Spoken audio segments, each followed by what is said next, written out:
Welcome back to my channel mga Koblax. So, gagawa tayo ng ginisang upo na may pritong isda na tilapia mga Koblax. So, ito ang gagamitin natin. Igisa lang to mga Koblax. Napakasimpleng luto to. Ang unang gagawin natin, prituhin muna natin ang isda. So, let's go!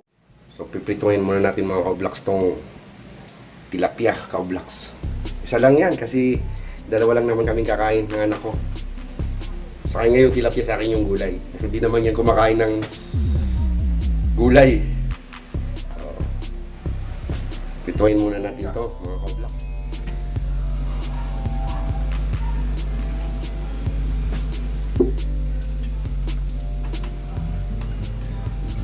At doon natin yung exhaust kasi mainit mga Koblax.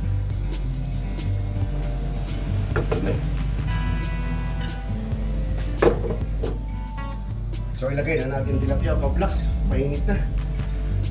Yun, oh.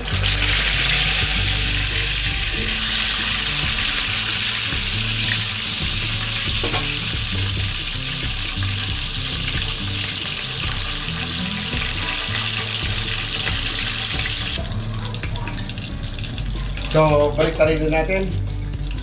Ay hindi pa. Maya pa. Medyo dumidikit pa.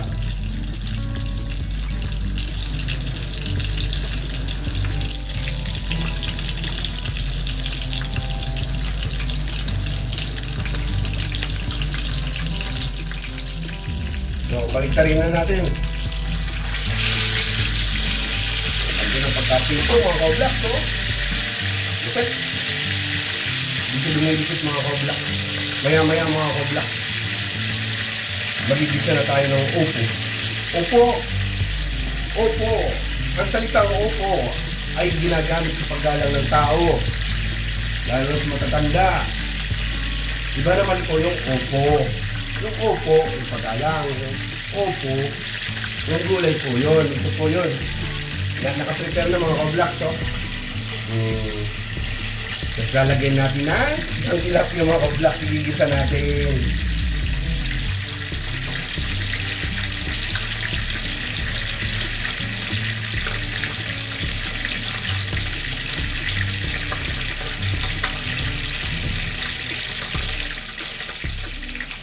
So, luto na. Lagay na natin sa plato. Mag-isa na tayo mga Koblax. Video to. Yun, ilagay pagka-prito. Koblax. Lagay muna natin dito. So, bawasan natin to ng mantika. Sobrang mantika. Lagay natin doon. So, okay na to mga Koblax. Nabawasan ko na. So, magigisa na tayo mga Koblax.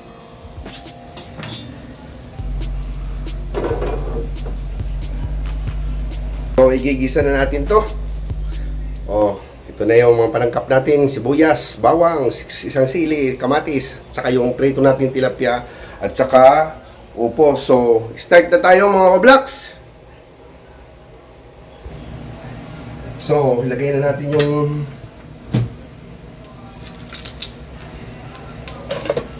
bawang. Magigisa tayo. Kaya of course, mainit na. Ilagay na natin ito.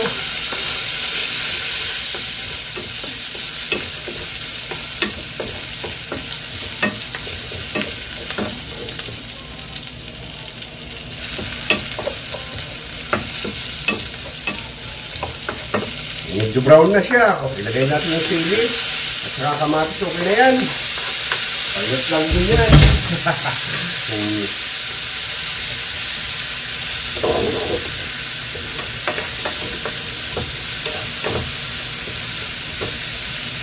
Ugaliin natin mga Koblax habang naluluto, pulas-pulas din kasi yung mantika, katalsikan. Ayaw ko ng maraming kalat sa mantika mga Koblax.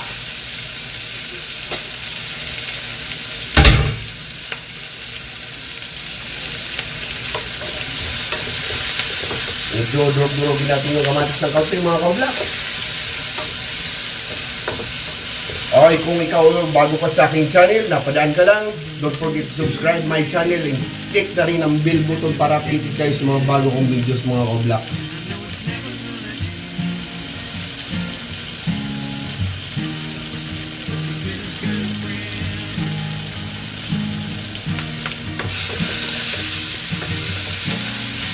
Yun, oh. Nangangamoy na yung sili. Sama sa amoy pag ginigisa yung sili. Sama sa ilong mga ka-vlogs.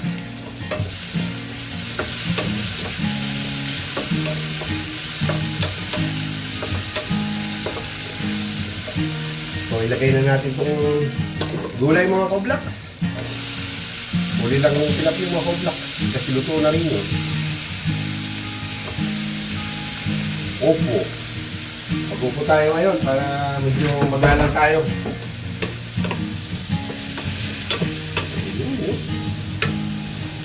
Konting oyster sauce mga ka-vlogs.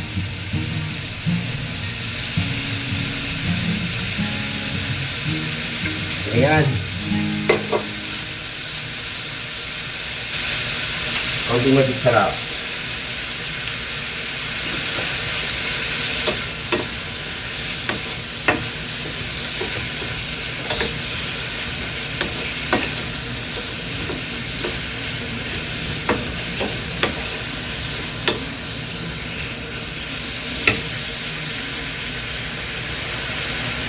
Paminta.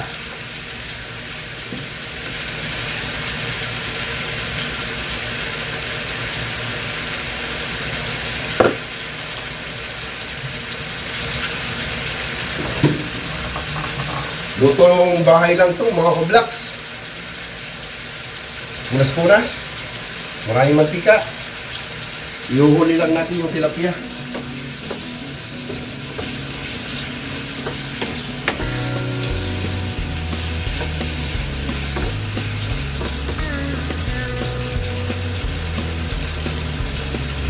Kaya mo, konti lang, nakasin tayo ng konti. Kasi yung oyster sauce, ano na eh, alat na konti lang kasi.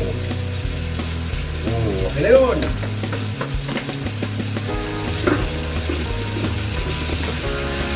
Malasa ng mga ka-vlogs.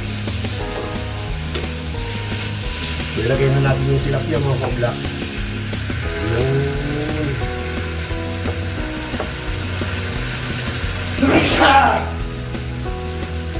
Nakakain yung ano mga ka-vlogs, sili. Sakit sa ilong.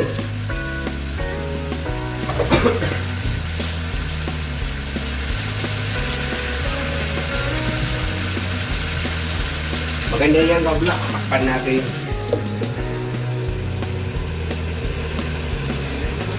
Kunti lang yan. Ito na. Ayos na, sigugan na.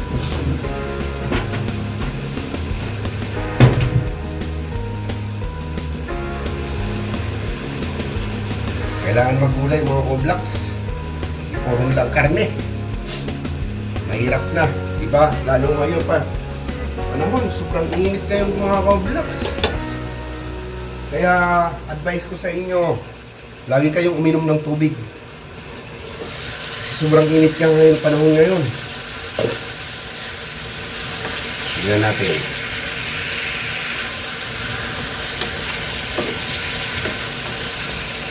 Ayun. Mamaya yan mga ka-vlogs, lalabas ng tubig. May sabaw-sabaw na yan kasi yung gulay na yan, may sabaw yan mga ka-vlogs. Subuksan na natin. Oo, sabi na sa inyo, oh, may tubig na, may sabaw na. Oh.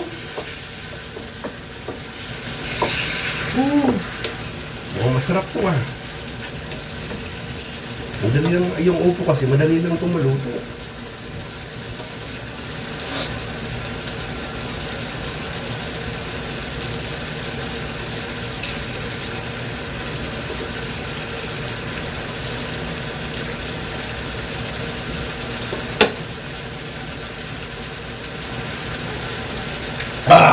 Mainit mga ka-vlog. Konti pa. Konti pang init.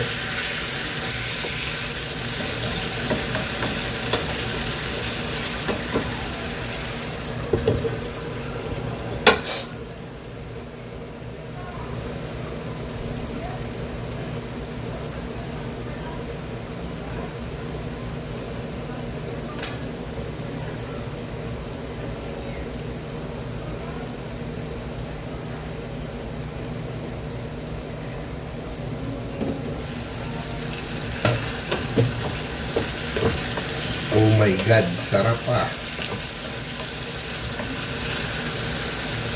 Oh my God. Okay na to mga ka-vlogs. Swak to.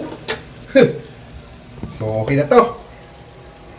Napakasimpleng ulam mga ka-vlogs. Itong ulam namin ngayong gabi mga ka-vlogs. Done! So, ito na isang tilapia lang. Dalawa lang naman kaming kakain. Sa kanya isa, anak ko yung tilapia. At sa akin naman yung gulay mga ka-vlogs. So, don't forget to subscribe my channel mga ka-vlogs pa. And then click the bell button para updated kayo sa mga bago kong videos mga ka-vlogs. See you in next vlog.